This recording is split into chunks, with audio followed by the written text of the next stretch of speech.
Okay, there are men that think that doing all the stuff that the Bible says that I should do to be a man sounds super boring. And sleeping with everybody and having 500 cars and 500 houses sounds way more fun, right, than doing boring ass sleeping with the same person till they're old and then dying and never having any fun and putting up with all these damn kids and doing all that kind of stuff. Right.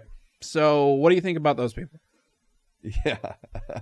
It's interesting to me because it's like, all right. So when I was at Athens for 5 years, and as people will say, "Oh, you were at I'll mention I went to UGA," and they'll be like, "Oh, I bet you had a good time." Yeah, and then I'm always like, "I did. I had an amazing time." Yeah, but I know what they're thinking, right? They're thinking, you were out there having sex, drinking, going to the bars, right? And then it's funny because I never did any of those things in college. Never drank, never had sex. We just were, I was with a massive campus ministry of like 750 kids who were following Jesus. And we were going to coffee shops and hanging out and doing whatever. And I had the best time ever. And so my whole point being is it's interesting what people perceive as fun and people perceive as boring. Okay. And so I think that unfortunately you're right, because to have a good time, to have fun has kind of been defined in a certain way. Okay. That's all built around temporal pleasure.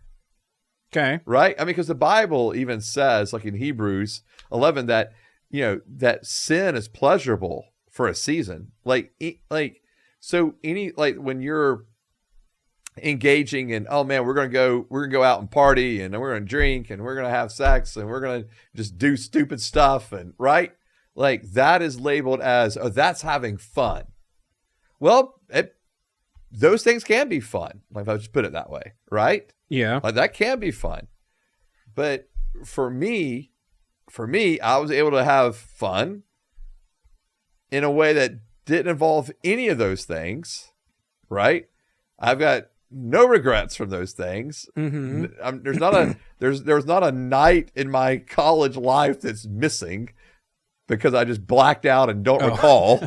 Right? There's no waking up in the morning. There's no waking up in the mornings with hangovers and that kind of stuff. That's right? part of the fun. No, that's not. So, and so like, there's all these other, there's where I was able to be with an incredible group of friends. And again, man, we were just growing in Jesus, and it wasn't like we were just talking about Jesus all the time, but just hanging out. And, whether it's just hanging out in our apartments or coffee shops or Waffle House at 2 a.m. or whatever, right? Like, I don't know. It just, we had a great time too, but my point just being is, I think that when you know Jesus and following Jesus, there really is a joy there, and a pleasure there. Like, and I would actually say a superior pleasure than these other things that are temporal. I think there's a superior pleasure there that actually is not boring at all. Like the fact that, for example, so my wife and I were both virgins when we got married.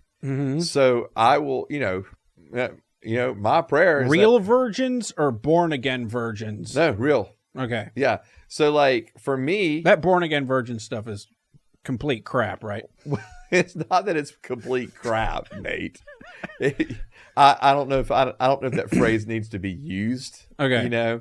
I just think that an individual who had sex but they've come to know Christ and are choosing now to live a celibate life as a single person, or they choose to, live a life as a celibate person until they get married. I think that's incredibly honorable. Okay, so that's honorable, but right. I don't think I need to create terms for that. Your phrase is stupid. Yeah, I don't think I need to create terms for that. But like, so for me, so I've had sex with one woman, right, my entire life. and I hope that she's the only one I ever have sex with. Okay. Like, and that doesn't, like, I don't walk away from that going, oh man, I've missed out, or that's boring, or like, no, that has not been the case at all in our marriage. Okay. So, so I just think that, for us personally, I mean, we have found that sex together 20 years later after getting married is better now than it was 20 years before. So that's what we have found in our marriage. Okay. And so I just think that some of the ideas of that's not fun, that's not as pleasurable. I just think when you're knowing Jesus and following Jesus, pleasure can be there to me in superior ways that completely outweigh the fun, the pleasure that's had in going about it in the, sex and collecting cars and houses and all that stuff. There's just something much like, those are like temporal things that pass, but man, the eternal things that are everlasting and the things that are of the Lord are so much more joyful and pleasurable. And I don't know. So anyway, that's just the way I view it and see it. So I get where people are coming from. Yeah. I just say it's just not true. Like, come try this. This is better. I think it's true. Okay. That's fine. But I think being married is better. Okay. I think boring is better. You think boring is better? Yeah. Yeah. No, it's it's boring sometimes, maybe. Sure. But it's boring in the sense of like, I don't have all the drama. Right, exactly. Man, that's not fun to me though. That's chaos. I'm not bored. Right. When I'm checking to see if spots are going to show up for 2 weeks. Right. You know what I mean? I wouldn't call that boring. Right. But this is way better. Yeah. Boring is better. Boring. Yeah. Yeah. So you're like, I'll take the boring. Yeah. Compared to stressed out and anxious, boring is way better. Okay. That's a good way of looking at it. Yeah. Yeah. Anyway, that's what I found. Okay. Because I did both of them, right. I guess. Right. Not as hard as other people. Yeah, but go for boring. Yeah, boring's better. Okay.